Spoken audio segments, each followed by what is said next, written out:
Hey everybody, welcome back to Pagan's Witch Corner. My name is Pagan and I am joined by Kayla. Hi Kayla, how are you? I'm doing great. I am glad to hear it. So this week, we're going a little bit out of order. I know we probably should have done this months ago, but we didn't think that it was needed until a bunch of students came in and started asking questions, and we're like, oh, we should probably do an episode to explain this. So what we're going to actually do is we're going to break down what the tempering path is and all of the different tiers. And so that way, when you come in to actually start doing the work with it, you know exactly where everything sits and why it's there and why it's important. So that's kind of what we're going to be working on right now. And then we'll get back into our normal, swing of things. But today's episode, that's what that's about. So if you're new, welcome for starters. Thank you for joining us. And also, the tempering path is a path that we created that is a beginner introductory path, but it also is a great refresher course for those who maybe who have already been in the path for a while. But it breaks down all the different avenues of witchcraft to help know yourself, know the craft, and know everything in between. And best of all, it's free. It doesn't cost you anything except your time, your energy, and your own effort. And that's just for you. So it's what we wished we had before when we had first started. And so it's not random, it's not to deliberately slow you down. Each tier, the way that we have designed it, is progressive. So they build upon each other, and that helps build the capacity, the safety, and the awareness before introducing more power. It's not like you're not being handed the magic, you're just being able to be forged to hold it without hurting yourself or hurting someone else, or using it in a way that would actually be harmful to everything. So that's how we've built this path, and that's why we built it the way that we did. Not to hold anybody back, not to gatekeep or any of those things. It's to help build upon each of the skills to make you a better witch. So let's break it down. The interesting thing is each of the tiers have their own little, I guess, nicknames. Is nickname the right term for that? I guess Moniker, I guess. moniker. Their own name. Yeah. And tier 1 is called the edge walker, and it's because you're on the edge looking in, you're on the outside looking in. And the theme is you need to know yourself, know thyself before anything else. So it focuses a lot on things like energetic hygiene and understanding your own energy, shielding and warding basics, energetic consent, and unlearning binaries. And it's to teach you, before you touch anything external, you need to understand what is you, what is not you, and how to protect that boundary.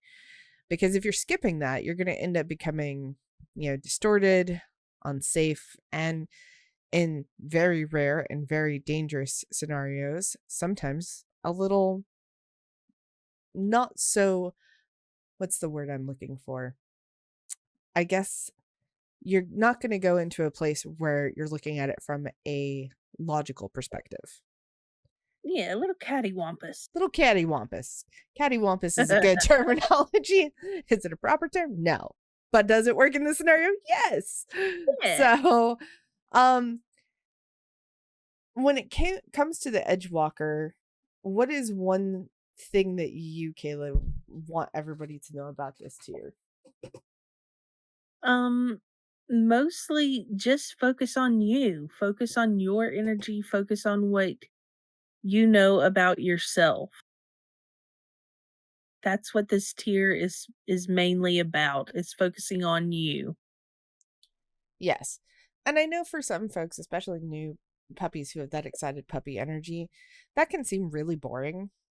And I promise it's not intended to be boring.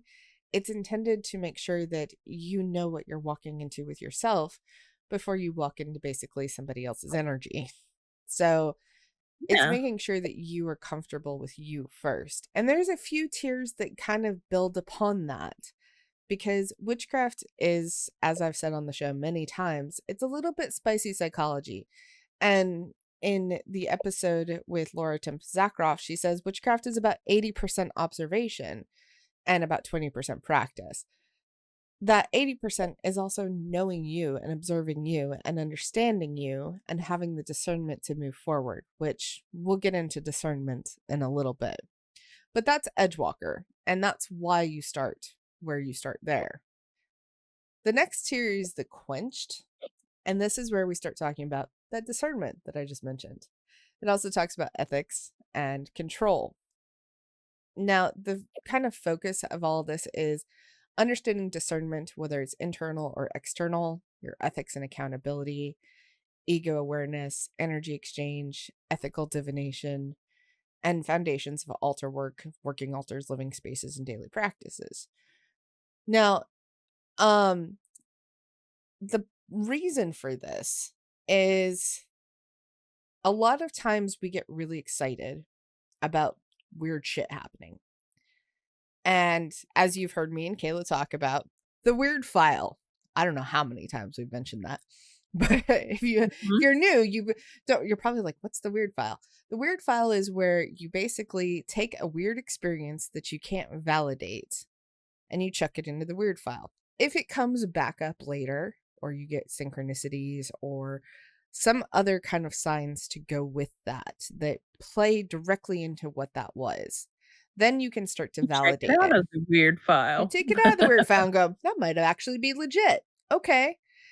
And the understanding is that's discernment. And it's also making sure that you're leaving ego out of it, because sometimes when those weird things happen, the first thing you want to do is just be like, oh, this is meant for me. And it's like, is it though? So it's Really? where you get to learn that not everything is a sign, not everything is from a deity, not everything is meant for you, and not everything is meant to be magical. Sometimes it's just mundane and it's a little weird the way it comes about. And most importantly, how to not spiritually ego trip yourself into a mess. Yes, Yes. it happens. So that's why we talk about understanding where your ego is and your ethics and, the discernment and having accountability for yourself to say, hey, I thought I knew this, but I didn't. Or this was something that I thought I was comfortable with, or and did the thing and it messed up. Own it. If you mess up, own it. And just admit that you didn't know, admit that you weren't there. And it doesn't make you a bad witch for having accountability. It actually makes you a better one, because that gives you the opportunity to learn and to grow into somebody who is a better person, because you're actually owning mistakes. And yes, we all make mistakes. We all learn bad information. We all have done dumb shit because we were young and dumb. But Yes, yes. that is that opportunity to say, hey, I messed up and I'm sorry. And I need to learn to do better. Or I didn't know any better, but now I do. And I'm going to correct it. That's that moment.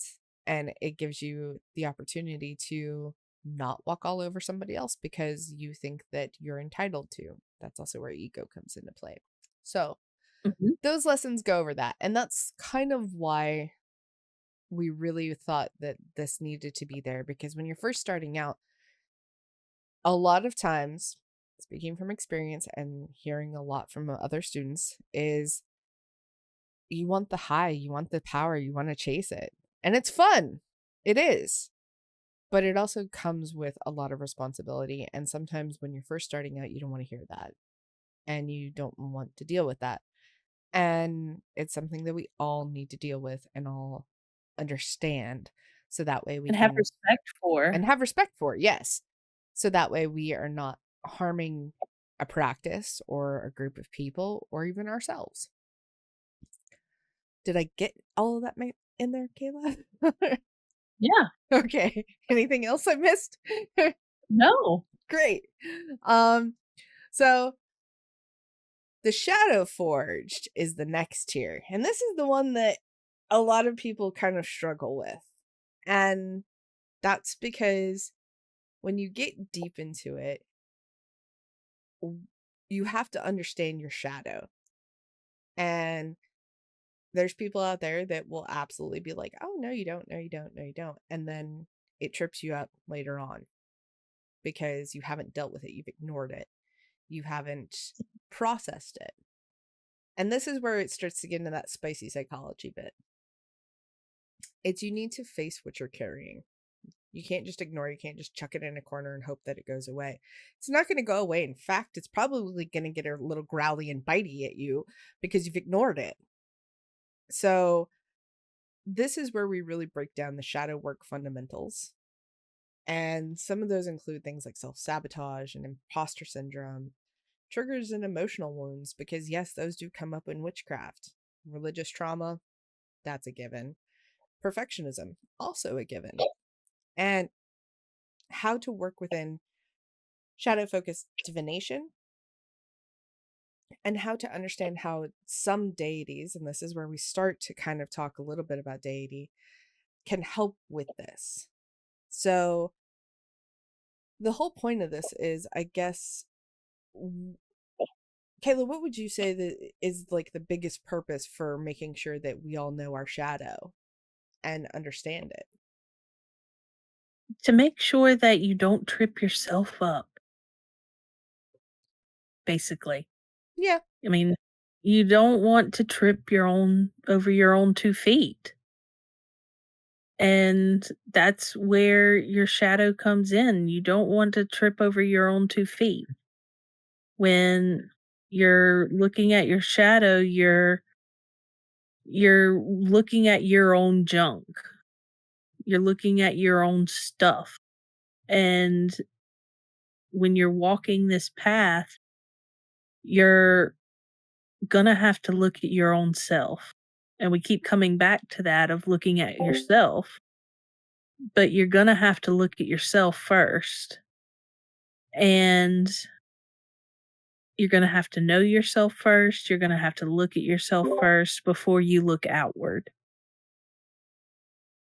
And that's one of the main things that we try to kind of stick in your brain of, hey, this is where you need to know that this is one of the things that you've got to be aware of.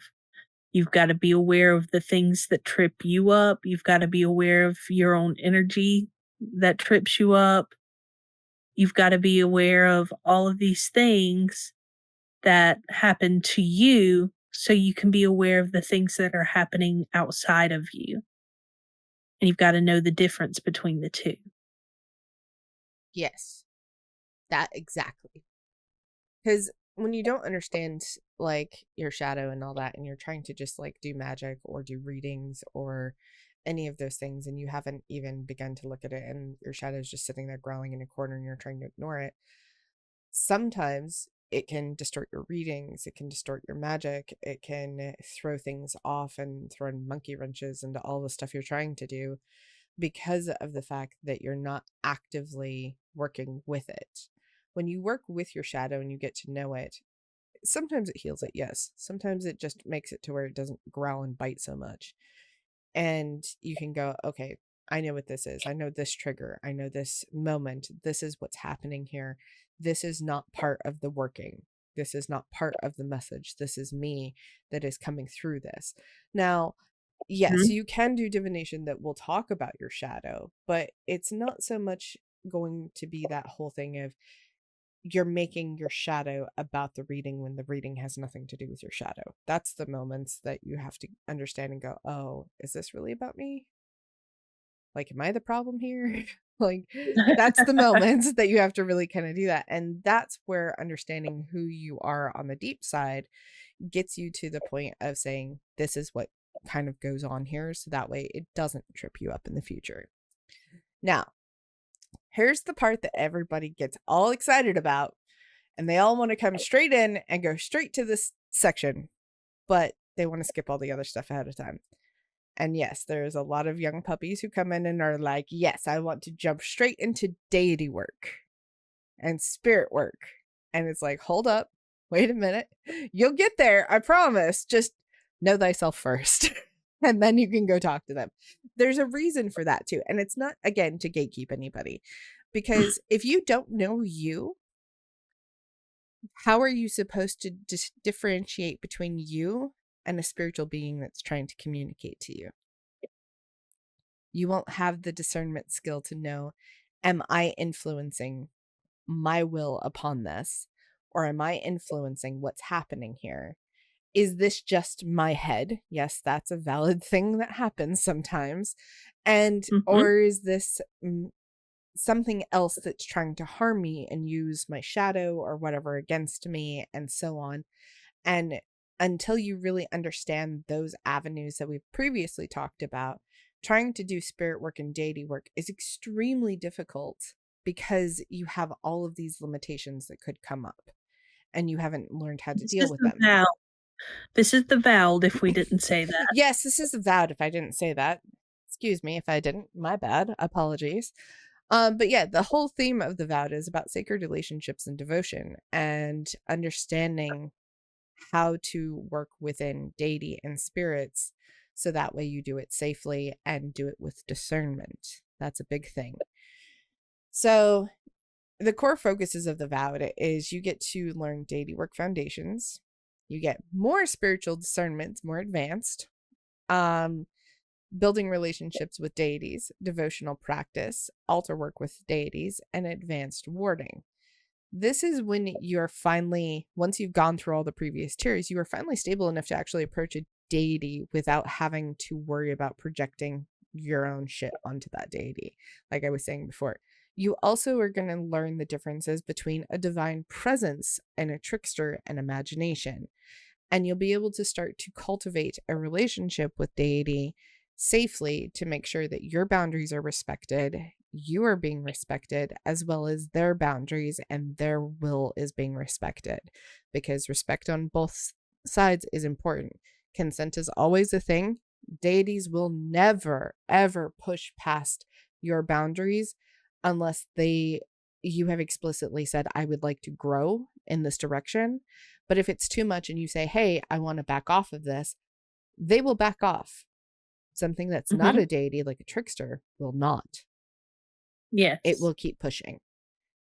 It will keep trying to push past your boundaries or making jokes of it or doing something that's not comfortable.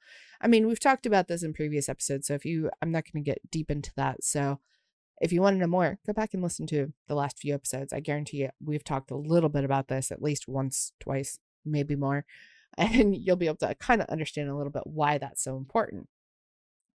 But deity work foundations is something that I know a lot of people are like, oh, I want to go work with Hecate or the Morgan or Loki or enter deity name here kind of thing, because they think it's cool or it's exciting or maybe they got a personalized message from them or whatever. Having that understanding of discernment and understanding how that works gives you the ability to go, let me sit with this for a minute and make sure this is actually what I want. Because you don't Right. have to say yes to a deity. So if a deity calls you, you don't have to say yes. You don't have to basically answer the call. You can just be like, thanks, but no thanks. I've done that with Right. deities myself, where deities have been like, hey, I really want to work with you. And I'm like, I'm really not interested, but thanks. You don't have to say yes. You can say Yeah. yes to what's important to you and why it's important to you. And deities will understand that. Some deities will be a little more pushy, mainly because of the fact that they know that you actually do want to, you're just scared. That's the difference. If you Or you genuinely can say don't not want to, right now. yes. If you You can genuinely say don't want to not work with yet. somebody, like I genuinely don't want to work with Odin. Odin and I are not really friends. Like we tolerate each other, but like that's about it. I don't want to work with him under any capacity. He's not my cup of tea. But has he been like, "Hey, we could do great work together?" And I'm like, "Thanks, buddy, but no, I'm good." Um, and that's because I know his lore, I know the type of deity he is, and it doesn't mesh with who I am as a person. And that's okay. I've had other deities come about. They're like, "Hey, this would be really great." And I'm like, some of them I'm like, "I strictly just don't have time for you. I don't have the time to give you the proper devotion." And that's a big thing too, is don't jump into a deity relationship until you know you have the ability to give them the attention, and the respect that they deserve.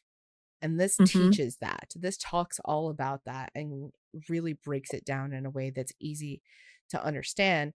So you're not just jumping straight into a relationship and going from 0 to 60 with them without really understanding why.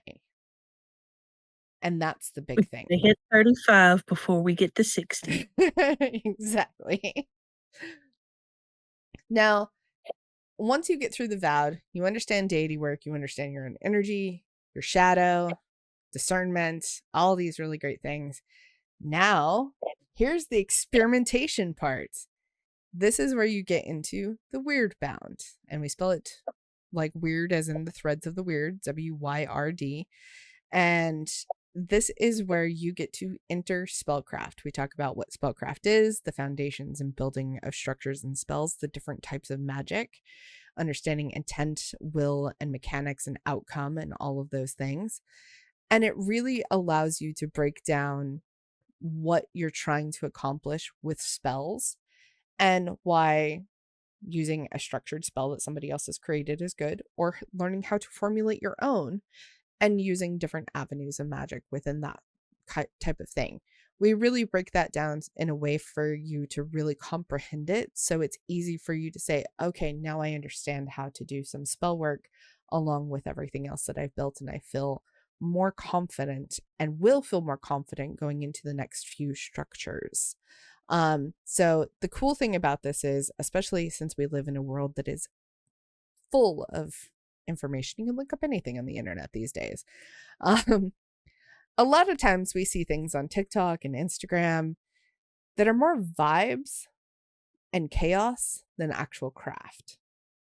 They're True. not grounded in structure. And I'm not saying you can't absolutely go out there and do the chaotic craft. As a chaos witch, I absolutely endorse the chaotic craft once you understand basic spellcraft.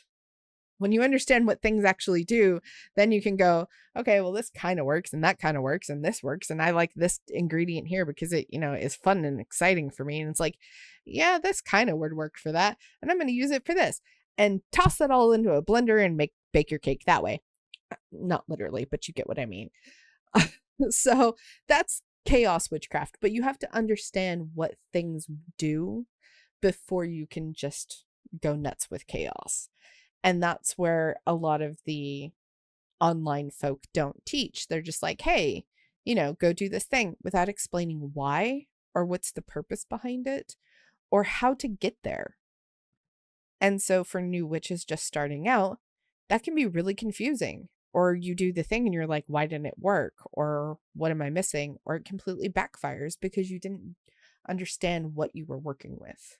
And that's where this whole thing, the weird bound, really breaks a lot of that down and makes it easy for you to comprehend. So, is there anything else I'm missing from that? Nope. Anything you want to You're add? good. Nope. So, the next As someone section, who doesn't work with spell work, I'm not one to add to that section. that's fair. That's fair. But you do understand it, but you're just not Yes. you're not big into it. You're more big into the energy work, which is fine. And that's a Yes. whole thing that you can, do once you learn the basics. When you learn the basics, then you can pick your own path and understanding all that, which then brings us directly into the next tier, which is called the Edge of Delirium. This is talking about the different types of magical paths, the different types of witches, energy flows, the cycles, and so on. We have like the different types of magical paths, which are like spiral, linear, ascended, descended, and so on, and how those work within you and externally. You have the seasonal cycles, which also, again, external and internal. The types of witches, energy flow, and intro to dream magic, because dream magic is very complex. So we don't dump all of that on our students in one go and break your brains, because that would be mean. We don't do that. Once you really kind of get into that and you're like, what is the spiral path? What is the linear path? What's the ascended path? What does that all mean? We break every path down. We help you comprehend it. We help you really get to learn from that. and do all that, and also start to understand, okay, like I said before, I'm a chaos witch. I'm also a death witch. So the difference between those is like, how do those work together? We go into that and explain it and break it down and be like, there's some people who are green witches and sea witches and storm witches and so on. And you hear a lot of this on social media and you're like, well, what does it all mean? And it's like, okay, well, let's break that down so you do understand it. So you understand what it means and where your magic feels most at home. Not saying you have to have a path. There's the eclectic path, which is a little bit of everything. And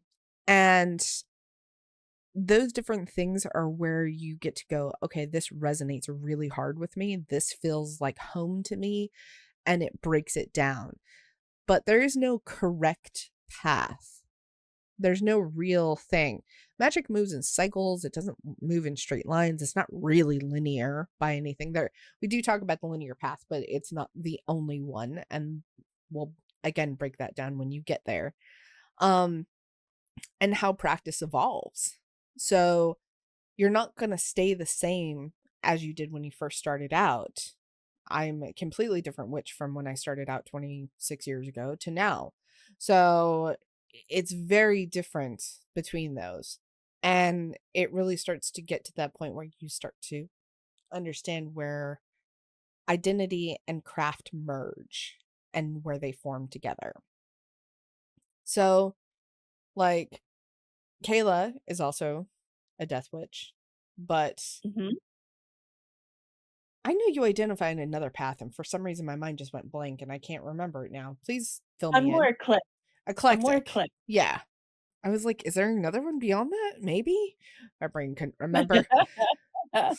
It's been a long I'm week more and it's only eclectic. Tuesday. I pick I pick here and there and choose here and there from what calls to me. Yeah. So it's really exciting too when you start to kind of understand all that, because then you can go, oh, well, this part of this magic that I'm doing here makes sense because it ties in with this cycle here, or it ties in with this type of path here, or hey, this whole thing is tying in here. And like, it's really great to see it. And I know that this is, again, very vague. This is just an outline of understanding how the path works. So that way you have an idea of it. So that way you're not like, I don't want to do that. Well, that's fine. You don't have to do it. Just get through it so you can have a comprehension of it. That's the important thing, Yeah. is you don't have to practice every single thing that is in the path, but having a No. comprehension of it is a good thing. I don't do a ton of ancestral magic. I do some, but not a ton. And so, like, understanding that is something that is really valid, but it doesn't mean that I have to practice it every day. Some do. Some people practice all sorts of different stuff. I practice kitchen witchery, but I do it from a very almost mundane sense. But I know what each herb does, and I know what it works with in my kitchen and why it's important and how to approach cooking. And but I do it from a mundane way because I want my food to taste better and to feel good in my body. It's still witchcraft. It's just witchcraft in a very mild manner. And understanding that is where the path really starts to make it make sense. So, did I miss anything? Show anything else I should add? You should add? The only caveat I would add is the dream witchery goes in the next section instead of this section. Oh, does it? Um, Do we mix that up? Whoops. Sorry, notes. yeah, um, the Dream Witchery I but that's thought the only was in this caveat. one. Nope, it's in the next one. Kayla's right. I put that in the notes in the wrong spot. Blame me. Whoops. That's the only caveat, that is it. But yeah, Okay. soldier forward, my dear, soldier forward. Yay. All right. So the next tier is the Obsidian Mirror. And this is probably one of the most advanced tiers, obviously, and why it's closer to the end. And the reason for that is you need a lot of things within it previously to do it, especially the discernment, because the obsidian mirror talks about, using inner perception and psychic development. This is where we start talking about how to improve those psychic skills if that's what you want. Having a basic understanding of this is a good thing, but it doesn't mean you have to implore it. And it may be something that you're like, I'm just not good at it. But having a comprehension of it's still a good thing. So, psychic development, mediumship, and dream work and advanced divination. So, this is where you really kind of break that down and start to know how to open your perception further if it's not already, how to understand intuitive channels, what it means to channel, what it means to work with in those things, and how to engage with non-physical information without feeling like you're lost or feeling like this is something that I have to convey to the world. Sometimes you'll get messages that mean nothing and you're just like, "Oh, well, what do I do with that?" It goes in the weird file. I cannot tell you how many psychic messages Kayla and I and everyone else in our coven have gotten that were just like, that's cool, but what do we do with it? Like, it doesn't mean anything to any of us. And so it goes in the weird file until it needs to come back up. And we make notes of this. We have, journals and notebooks and all sorts of stuff where we physically write it down so we don't forget. But it goes in the weird file. It just hangs out there until something else comes up with it, and then if it doesn't, it's in the weird file. Yes. And the weird file, as we have mentioned before, is probably a library between all of us because it's large. A lot of weird shit happens. And stuff you're just like, huh, well, that was a weird experience. Okay. It's like, was that a spirit or something else? And it's like, well, if you're going to hang Mm, out, cool, thanks. Hi, welcome. Don't be an asshole. yeah. Not real sure at this point, Not but real sure. we'll see. Okay. And if something comes out of it, great. If nothing comes out of it, it's like, well, that was weird. Weird file. And I'm not even kidding. I cannot tell you how many witches deal with stuff like this all the time where they're like, I don't know what to do with this. And it's like, put it in the weird file. If something else comes out of it. And if that's the thing, if it's really important, something else will come out of it. If it's a deity trying to reach you and they're trying to use synchronicities or signs or something like that, there's going to be way more than one. And there's going to be a lot of information that will come out of it and it will be very big and eventually it's going to be like that neon flashing that sign that says look here, this is important, or know this or whatever. And then you Yes. can really be like, okay, this was not supposed to be in the weird file, this is a legit thing. Yeah, that's how that works. So understanding all of that really helps and will help, especially in the next one, the next tier, which we call the veil touched. This is where we talk about the not so, I guess, loving Not so topics. not so common topics? Maybe not so common, but it's more of uncomfortable topics because we talk about spirit work, which is very common in witchcraft, but we talk about death work and necromancy and understanding death within paganism and how guides and guardians and protectors and all that really work. And the reason that that's important is because death is a part of life. It is a part of who we are. We deal with it whether we want to or not. And most of the time, none of us want to deal with it. But having a comprehension of it and understanding how spirits work, death works, yes, necromancy is a thing. Learning how to do it ethically and respectfully. And it's not the whole like, fantasy necromancy where you're going to go raise a skeleton from a grave. That would be cool as fuck.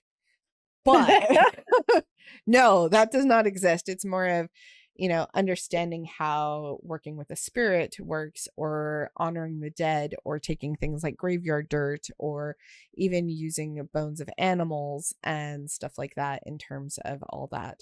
You have to do it in a respectful way and an understanding way. Right. It's not Right. sacrificing anything. You're not going to go bleed and kill something. No, it's nothing like that. And if you are, that's a completely different practice, which we do not cover. And that's a very advanced practice that usually belongs to specific cultures, not generalized Yeah. witchcraft. Just saying.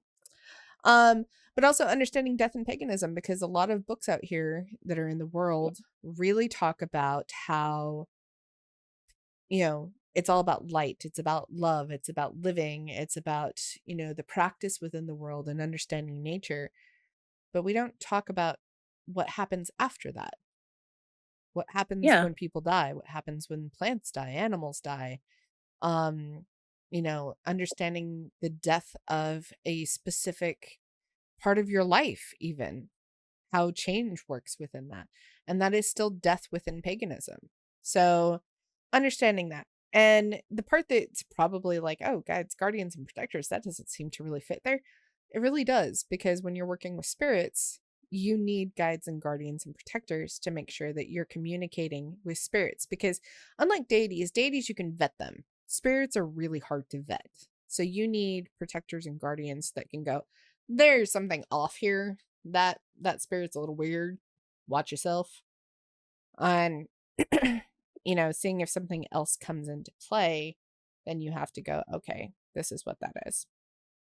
So this is where you get to step into working with the dead, interacting with spirits responsibly, and understanding the weight and the reality of death work. There's no romanticization with it. It's no bullshit. It's truth and respect and consent. Those are the biggest Yes. things that, when we really talk about spirit work, is respect and consent are often very abused, and they are not looked at very respectfully, especially if you are somebody that really enjoys paranormal work and you get to watch like the ghost folks on TV. They're not very respectful of the dead. And they're not consent Oh based no. whatsoever. No, there is no consent there of any kind. So, that being said, that's where that goes.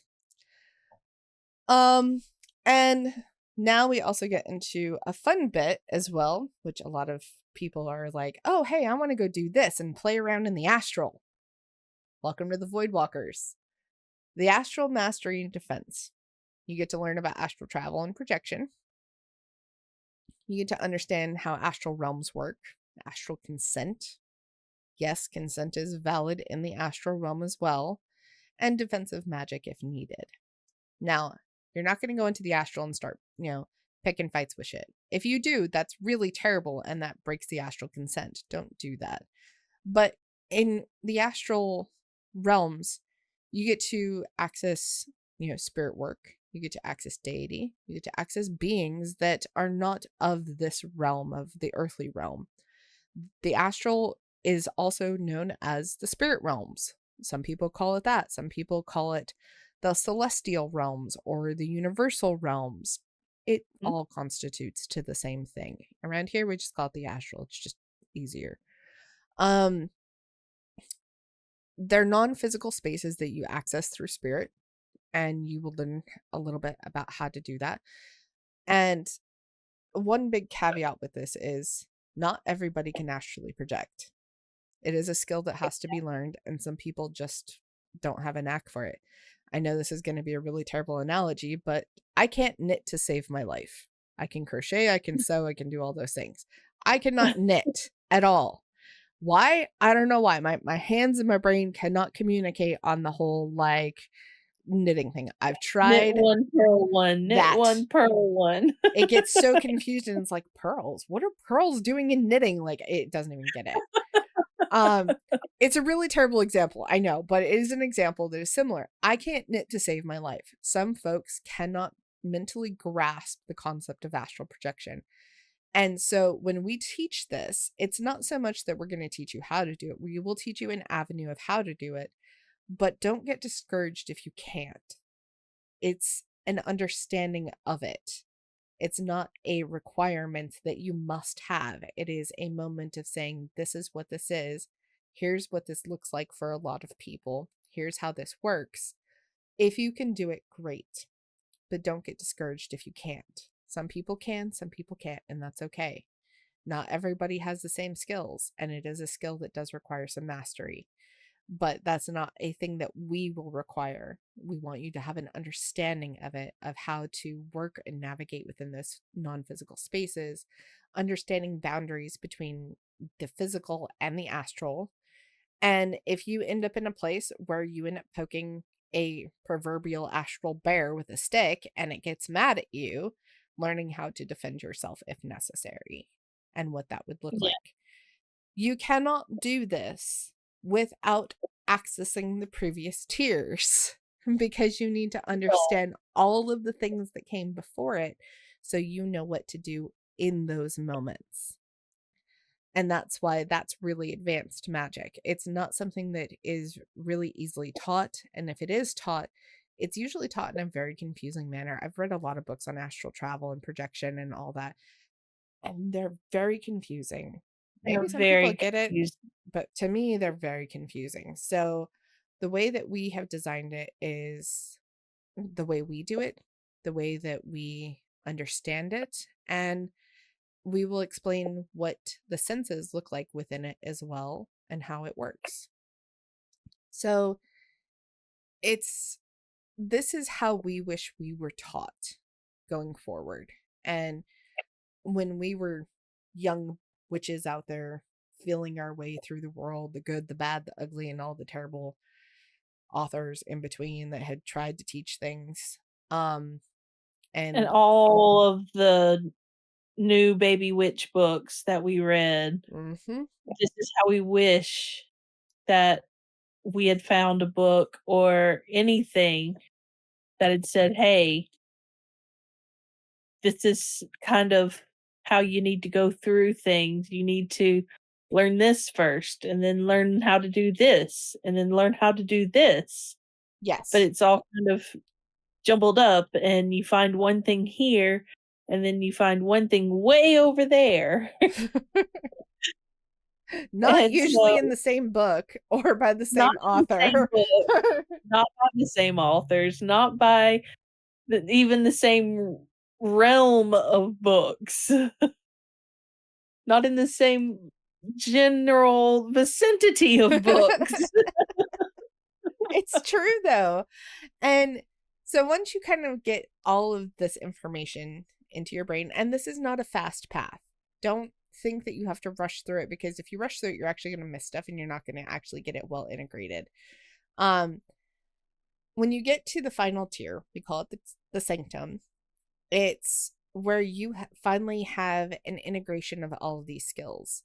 You feel like you understand who you are as a person, a witch, and everything in between. And you have developed enough of an independent practice that you feel confident that you are able to go out into the witchy world and do what I will.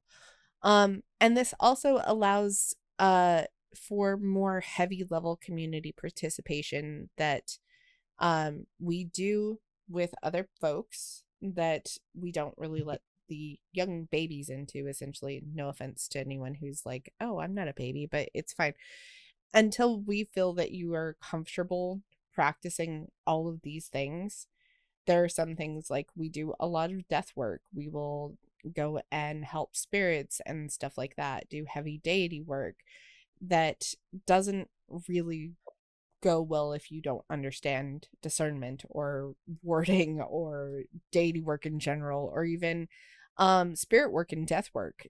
Those things can be very confusing and difficult for folks to understand. So this is where once you have all those in, then we can invite you in to do those practices with us. Not that you are excluded in any capacity, because we have almost weekly community events open to everyone of all skill levels. But there are other things that we do outside of that that are a little more, I guess, nuanced. So that way, we're also making sure that we have respect for whoever we're speaking to or working with. Because if we have somebody who doesn't understand what they're doing and they basically come in and treat them with disrespect, it doesn't work for anybody involved. So, now the interesting thing about being in tier 10 doesn't mean that you're done. It doesn't mean that you have gotten some pretty little achievement or an award or a trophy or whatever. It means that you are able to confidently walk whatever path you have chosen as a practitioner without feeling like you're going to stumble. Because all witches are forever students. We are constantly learning, growing, evolving. But these are the basics. These are things that you learn so easily that make it to where you can go forward with confidence instead of going, well, I don't know how to do that. And that's okay. There are some things that there are still subjects out there that I am still rusty with. There are subjects that Kayla is still rusty with. But we have enough of a basic comprehension to go, I know a little bit about what this means, and I know a little bit about how this works. But if you ask me to get deep with this, I'm going to tell you, nope, I'm not your girl. I've done that. Astrology is one of them.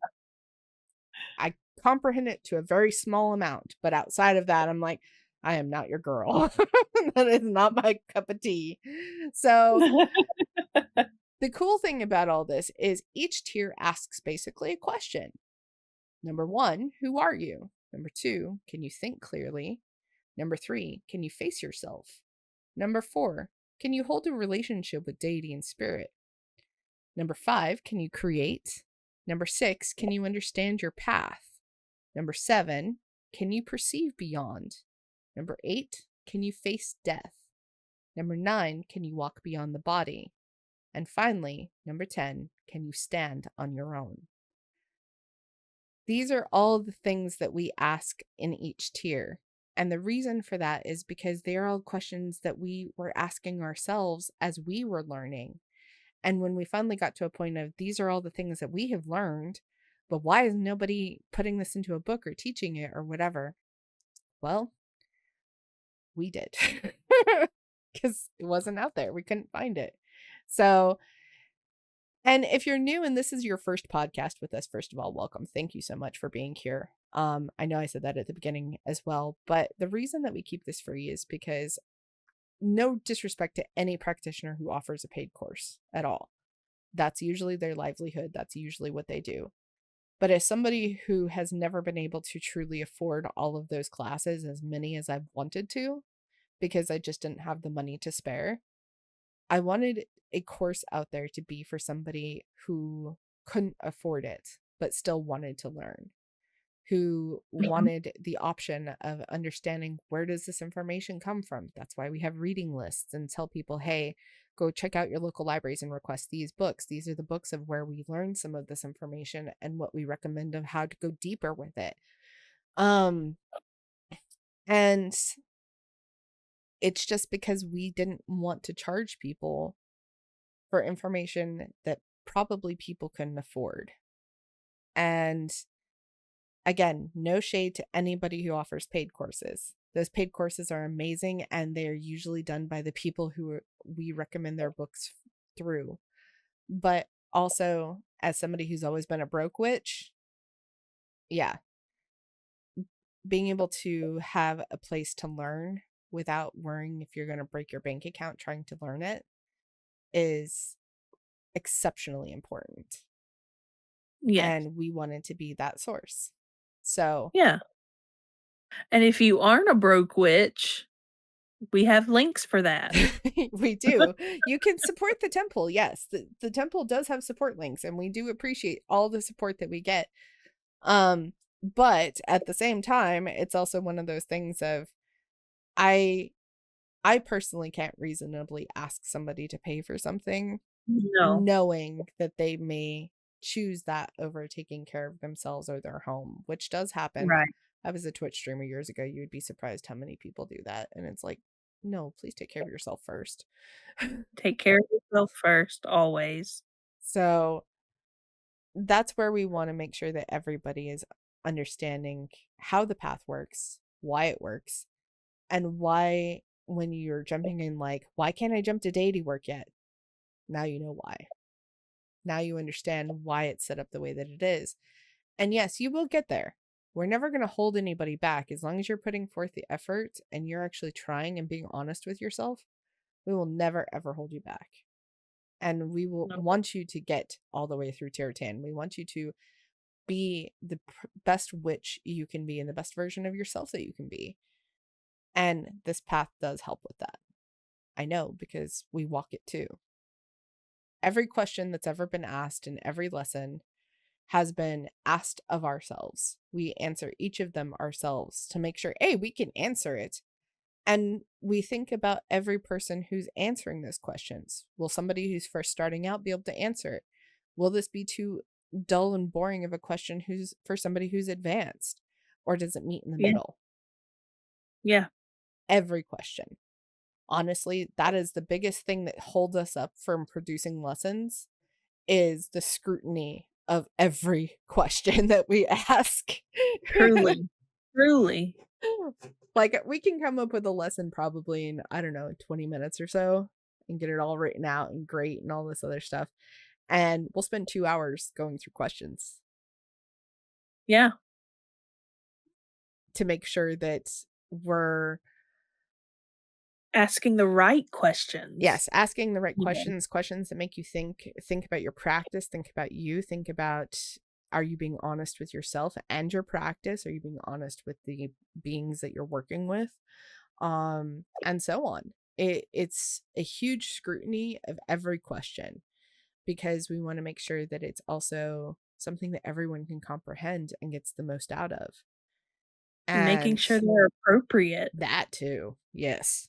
Sometimes questions are just way too bitey, and it's like, we thought about that, but then it's like, nope, we can't ask that. And so, yes, that is also a thing. Sometimes we're just like, oh, that's a good question. I like that question. It bites. It's a good one. And then we're like, Like, oh, but it bites too much. yeah, It like that bites doesn't too bite much. us. We're used to it. But also, it's like, for somebody who's new, that's going to make somebody not be okay. So, no, we can't use that. So, yeah, that is how the path has been built. That's how it works. I hope this answers a lot of questions that we've been getting about the path. Thank you to everyone who's coming in and joining. We love you for that so much. We hope that this answers a lot of the questions and you get to really understand the care and thought process behind why we did what we did and why we've built it. So, if you have any further questions about the path, join the Discord. There is a link in the show description. There is a Join link on the us. website in so many places. If you're having a hard time finding it, it'll say, like, it'll have like a red text or something that usually is a hyperlink, or it'll say like join the Discord, or there'll be a picture of the Discord logo, which is a red raven in front of a moon, and it says the Raven Snook. You can click all of those and they will take you to the Discord.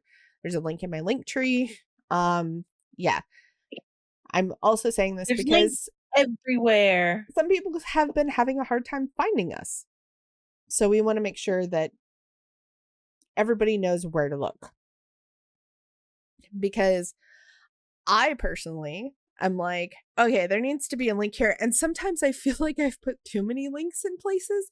And then I'm like, no, there's plenty. Yeah.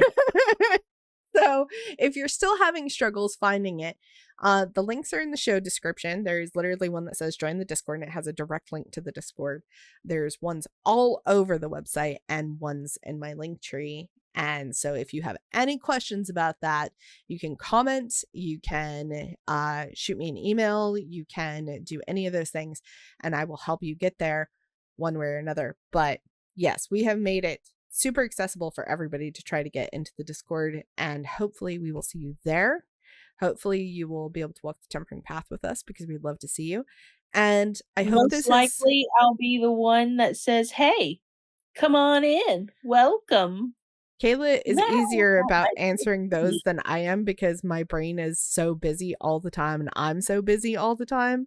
So yeah, I'm also in the process of getting ready to move. It's a big deal. So Kayla is the one who usually will greet you before I do. I come in later and it's like, oh, hi, welcome, hi.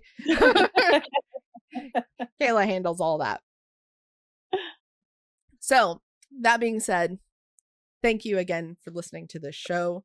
Thank you for being here always, because we love you guys so much. You guys are amazing listeners. We could not do this show without you. And the biggest thing is, be kind to yourselves, Take care of yourselves in this crazy, crazy world.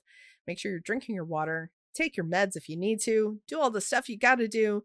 And we will see you next time for another episode and our regularly scheduled programming. Bye bye, everybody.